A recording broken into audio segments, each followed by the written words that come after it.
신천지가 이만희 교주의 횡령을 인정한 법원의 판결이 무리한 판결이었다고 신도들에게 왜곡하고 있는 것으로 드러났습니다.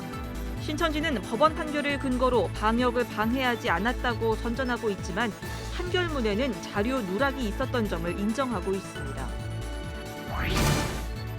서울여대 학교법인 이사회가 지난달 9대 총장을 선임한 가운데 교수평의회가 선출 과정에서의 의혹을 제기하면서 학내 갈등을 겪고 있습니다. 예배 찬양사역팀 위러브는 코로나 상황 이전부터 감각적인 예배 영상을 제작해 공유하면서 다음 세대들에게 큰 호응을 얻었습니다. 각자의 자리에서 예배를 드릴 수 있도록 예배 영상을 제작하고 있는 위러브 박은총 대표를 소개합니다. 여러분 안녕하십니까? CBS 뉴스입니다. 신천지가 이만희 교주의 횡령을 인정한 법원의 판결이 무리한 판단이었다고 신도들에게 홍보하고 있는 것으로 드러났습니다. 또 감염병 예방법 위반 혐의에서 무죄 판결을 받았다며 방역을 방해한 것이 사실이 아니라고 선전했으나 법원은 당시 신천지의 자료 제출에서 누락이 있었다는 점은 사실로 인정했습니다. 오요셉 기자입니다. 이만희 교주의 집행유예 선고 직후 열린 신천지 6월절 기념예배. 신천지는 총회장님 재판 결과 관련이라며 신도들에게 재판 내용을 대대적으로 광고합니다. 법원으로부터 유죄 판결을 받은 횡령 혐의에 대해선 법원이 무리한 판단을 했다고 주장했습니다. 법원이 개인 주거 공간으로 마치 개인의 살림집으로 인정을 하여 횡령한 것으로 인정이 되었는데 이는 법원의 무리한 판단입니다. 이만희 교주와 한때 동거했던 김남희 씨가 각각 2분의 1씩 소유하다가 이후 대물변제 형식으로 신천지로 이전된 가평 평화의 궁전을 마치 처음부터 신천지 소유로 돼 있던 것처럼 광고합니다. 이만희 교주의 대물변제에 관한 대의원 회의가 실제로는 열리지 않았고 필요에 따라 회의록만 사후 작성됐다는 사실은 감췄습니다. 신천지는 감염병 예방법 위반 혐의에 대해선 무죄 판결을 받았다며 신천지의 방역활동 방해가 의혹이었으며 사실이 아니었다고 선전합니다. 방역을 방해했다는 의혹이 일었으나 이번 1심 무죄 판결로 방역을 방해한 것이 아니라는 점이 확인되었습니다. 하지만 법원은 방역당국의 자료 제출 요구를 역학조사로 볼 수 없다며 무죄를 판결한 것이지 당시 신천지의 자료 제출에서 누락이 있었다는 점은 사실로 인정했습니다. 판결문에 따르면 신천지는 지난해 2월 22일 방역당국으로부터 정보 제공을 요청받자 최초 1932개 시설을 파악했음에도 각 지파로부터 제외할 시설을 전달받아 1100개 시설 현황 자료만 제출했습니다. 이후 언론들이 일제히 위장시설 누락을 지적하자 16일이 지나서야 최종적으로 2041개 시설을 제출했습니다. 이 중 선교센터 4곳은 이만희 교주가 직접 명단 제외를 지시했습니다. 당시 코로나19 확진자가 폭발적으로 증가하는 가운데 방역당국이 관련 시설을 파악하는 데만 보름이 넘게 걸린 겁니다. 신천지가 이처럼 법원 판결과 다른 내용을 신도들에게 선전하는 것은 내부 단속을 위한 것이라는 해석이 나옵니다. CBS 뉴스 오요셉입니다. 지자체의 시설 폐쇄 명령 집행을 정지해달라며 부산교회 2곳이 제기한 가처분 신청이 법원에서 기각됐습니다. 부산지방법원 행정 1부는 오늘 부산 세계로교회와 서부장로교회가 지자체를 상대로 제기한 시설 폐쇄 행정명령 집행정지 가처분 신청을 기각했다고 밝혔습니다. 앞서 두 교회는 대면 예배를 강행한 데 대해 지난 11일에 지자체가 무기한 시설 폐쇄 명령을 내리자 이는 헌법에 반하는 조치라는 취지로 법원에 행정소송을 제기했습니다. 서울여대 학교법인 이사회가 지난달 9대 총장을 선임한 가운데 교수평의회가 선출 과정에서의 의혹을 제기하고 나서는 등 학내 갈등을 겪고 있습니다. 보도에 최종호 기자입니다. 학교법인 정의학원은 지난달 18일 이사회를 열어 서울여자대학교 9대 총장으로 승현우 교수를 선임했습니다. 그러나 신임 총장 선임과 관련해 서울여대 교수평의회는 이사회의 결정을 받아들일 수 없다고 밝혔습니다. 교수평의회는 신임 총장에 대한 불신임 이유로 이사회의 전횡과 총장의 선거 개입을 내세웠습니다. 첫 번째는 이사회의 전횡에 대한 문제가 있습니다. 이사회 전행. 예. 왜 그러냐면 그동안에 교수 투표나 뭐 직원 투표나 동창이나 뭐 이런 분들이 다 모여서 그 총장 추천위원회를 구성했고 그 총장 추천에서 구성된 투표 결과가 있는데 이와 관련해 정의학원 이사회는 절차상 아무 문제가 없는 총장 선임이었다고 주장했습니다. 평의에서 생각하는 것처럼 그러한 수준의 이사가 아니고 다 생각이 있고 그때 프레젠테이션 총장 후보들이 발표하는 것을 듣고 개개인 투표에 들어가가지고 7대5로 이렇게 승현우 교수가 되더라고요. 절차상에 아무런 문제가 없는데. 서울여대 신임 총장의 선임 절차는 총장 추천위원회가 투표해 다 득표자 2명의 후보를 이사회에 추천하면 12명의 이사들이 두 후보의 소견을 들은 다음 무기명 투표를 거쳐 최종 1명을 선임하는 순으로 진행됐습니다. 서울여대 교수평의회는 이사회가 선임한 승현우 신임 총장의 경우 총장 추천위원회를 구성하기 위한 교수 대표를 선출하는 투표에서 1차 투표 결과 3위, 2차 결선 투표 결과에서는 아예 통과조차 하지 못했다고 밝혔습니다. 또 총장 추천위원회 투표에선 15표 가운데 4표밖에 확보하지 못했다고 말했습니다. 그럼에도 불구하고 이사회는 최다 득표 후보를 선임하지 않고 승현우 교수를 신임 총장으로 선택했다며 현 총장의 선거 개입을 제기했습니다. 그 교수 투표부터 시작해서 총추위 투표 또 그 이사회까지 총장이 굉장히 많이 개입을 하면서 이제 교수 투표에서는 3위 후보 또 직원 투표에서 3위 후보가 총장이 되는데 이제 결정적인 역할을 한 거죠. 이에 대해 송재식 이사장은 총장의 말을 듣고 판단하는 이사들이 아니며 절차에 문제가 없다고 강조했습니다. 교수평의회는 특히 이번 총장 선거가 민주적인 절차를 무시했으며 대학의 선출 방식인 간선제도 아닌 사실상 임명제라고 주장했습니다. 서울여대 교수평의회는 다음 주 총회를 열어 신임 총장에 대한 불신임 여부를 결정할 예정입니다. CBS 뉴스 최종우입니다.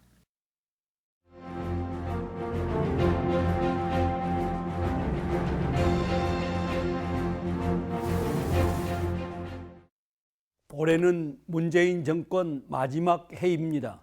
문재인 정부는 한반도의 평화 증진을 위해 남다른 열정을 쏟아왔습니다. 2018년 2월 평창 올림픽에 북한을 초청했고 그해 4월 27일 남북 정상회담을 통해 역사적인 판문점 선언을 발표했습니다. 동년 9월 문 대통령은 평양을 방문하여 9.19 평양선언을 성사시킵니다. 문재인 대통령과 김정은 위원장은 남북의 공동 번영과 항구적 평화체제 구축을 위한 확고한 합의를 도출했습니다. 그때 김정은 위원장과 평양 시민들의 환대는 진실했고 감격스러웠습니다. 9.19 평양회담이 그렇게 뜨겁고 희망찼던 것은 그해 6월 12일 평양회담 직전에 개최된 북미 정상회담이 성공적이었기 때문입니다. 한반도 비핵화 협상에 서광이 비추었던 것입니다. 그러나 다음해 2월 하노이 2차 북미 회담이 결렬되면서 북미 협상은 장기간 답보 상태에 빠지고 맙니다. 그 기간 동안 미국이 주도한 대북 경제 제재 조치는 북한에게 항복을 강요하는 가혹한 조치였습니다. 한국 정부까지 합세하여 북한을 무한정 억제했으니 남북관계가 4.27 이전으로 돌아가는 것은 필연이었습니다. 대북 제재 조치는 사실상 한반도에서 전쟁 위험을 고조시킬 뿐 아니라 북한 주민들의 생존권만 위협하는 결과를 초래했습니다. 트럼프 정권 3년 동안 우리는 냉엄한 역사적 진실을 체득했지요. 미국과의 협력 없이는 남북관계의 진전이 사실상 어렵다는 냉철한 현실 인식입니다. 그런가 하면 강대국 중심의 국제정치 현실에 도전하지 못하고 미국이 베푸는 온정주의에만 기대하면 민족적 자존감과 생존권을 짓밟히게 된다는 엄중한 진실을 깨달은 것입니다. 그러므로 우리는 미국과 긴밀히 협력하되 미국과의 외교적 갈등을 두려워하지 않는 주권 외교에 혼신의 정열을 쏟아야 할 것입니다. 우리는 지난 김대중 정부 때 이러한 주권 외교를 성공시킨 귀중한 경험을 가지고 있습니다. 문재인 정부 마지막 해인 지금 주권 외교를 속히 가동시키는 것은 역사의 순리요 명령입니다. 첫째, 5.24 조치 폐기 선언을 통해 대내외 정부의 남북관계 회복 의지를 천명하고 민간 교류 활성화를 위한 대로를 열어야 합니다. 둘째, 금강산 관광 개성공단 재개를 무조건 성사시켜야 합니다. 유엔 제재 이전에 남북이 이미 실시했던 민족 내부의 평화운동이었기 때문에 그 누구도 민족 자존의 평화운동을 제지시킬 수 없음을 국제사회에 천명하고 설득해야 합니다. 셋째, 3월 이후 계획된 한미 군사훈련을 대폭 축소시켜 남북 간 최소한의 신뢰를 회복하고 북한 철도 건설 등 남북이 이미 합의한 사항을 구체적으로 실천하면서 코로나 방역 활동에 진정성을 보인다면 남북 관계는 반드시 새로운 봄을 맞이하게 될 것입니다. CBS 논평이었습니다.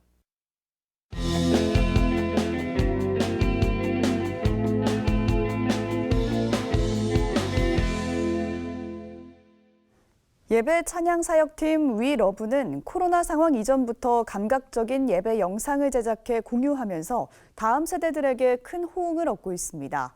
각자의 자리에서 예배를 드릴 수 있도록 돕고 있는 위러브 크리에이티브 팀의 박은총 대표를 이빈나 리포터가 만났습니다.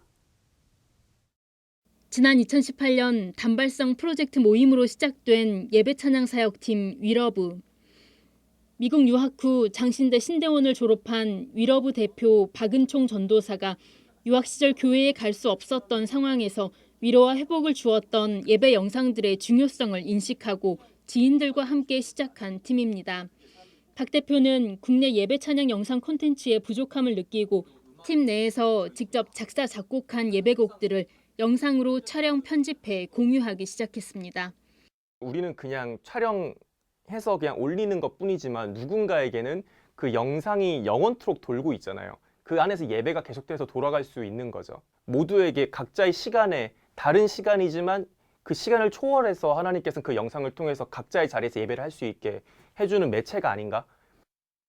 위러브는 특히 예배의 현장감을 최대한 살리는 영상을 제작하기 위해 노력하고 있습니다. 이러한 노력들로 다음 세대, 특히 작은 교회와 농어촌 교회의 다음 세대들에게 큰 지지를 받고 있습니다. 현장의 찬양팀을 보고 예배를 할 수 없는 아이들은 오히려 그 영상을 통해서 그 현장감을 느끼고 그 영상을 통해서 계속해서 예배하고 그 기독교 문화를 누릴 수 있다라고 생각을 했거든요. 그 본질 메시지를 전달하는데 가장 효과적인 비본질적인 요소가 뭘까를 고민을 하면서 그럼 이런 기법과 이런 음악 스타일 이런 식으로 하면 조금 더 현장이 전달되지 않을까라고 생각을 하고 계속해서 영상을 더 공부하고 현재 위러브는 유튜브 채널 구독자 14만 2천여 명, 누적 조회수 4,700만 회를 넘기는 등 다음 세대들에게 큰 사랑을 받는 팀으로 성장했습니다. 23명의 사역자들이 모인 위러브는 다양한 교파의 설교자들이 모인 메시지 팀과 사진과 영상 촬영을 담당하는 촬영팀, 곡을 쓰고 연주하는 찬양팀으로 구성됐으며 개인에게 고정된 역할을 넘어서기 위한 시도들도 하고 있습니다. 최근에는 1년 반 만에 라이브 예배 앨범을 발표했습니다.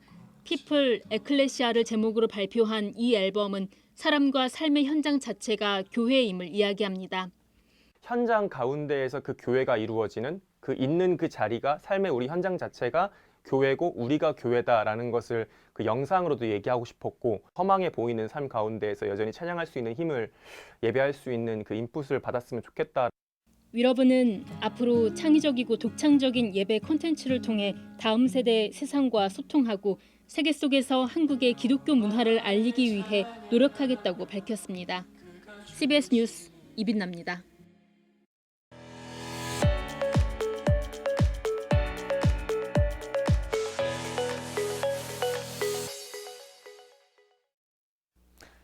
간추린 지역교계 소식입니다. 부산 성시화운동본부가 신임 이사장과 본부장의 취임 예배를 드렸습니다. 대전 오메가 교회는 열흘간 이어진 다음 세대를 위한 온라인 부흥회를 성공적으로 마무리했습니다. 부산 성시화운동본부의 신임 이사장과 본부장으로 각각 수영로교회 이규현 목사와 수영교회 유연수 목사가 취임했습니다. 신임 이사장 이규현 목사는 어려운 상황에 놓여 부담되지만 부산교회가 건강하게 서는 일에 보탬이 되도록 노력하겠다고 소감을 전했습니다. 저 같은 사람을 통해서 하실 일이 있고 받으실 영광이 있다고 생각을 하고 이 자리에 섰습니다. 우리 같이 기도하고 같이 고민하고 같이 의논해서 우리에게 맡긴 사명을 잘 감당할 수 있도록 그렇게 하십시다. 이번 예배에선 취임식과 함께 이단대책위원회와 다음세대위원회 등 제11기 집행위원회도 출범했습니다. 대전 오메가 교회가 열흘 동안 이어진 다음 세대와 청년 부흥을 위한 온라인 부흥회를 마무리했습니다. 지난 4일에 시작한 이번 부흥회엔 오메가 교회 황성은 목사 등 매일 다른 강사들이 나서 새로운 시대와 불변의 복음을 주제로 말씀을 전했습니다. 다음 세대와 청년들이 죽으면 결국 국가도 교회도 민족도 힘을 잃어가는 것 같습니다. 그래서 이 시대의 희망은 다음 세대와 청년들이라고 믿기 때문에. 한편 황성은 목사가 대표로 있는 청년사역단체 비전스테이션 미니스트리는 오는 18일부터 온라인 킹덤 컨퍼런스를 열고 코로나 시대 다음 세대 부흥을 위한 기도회를 가질 계획입니다.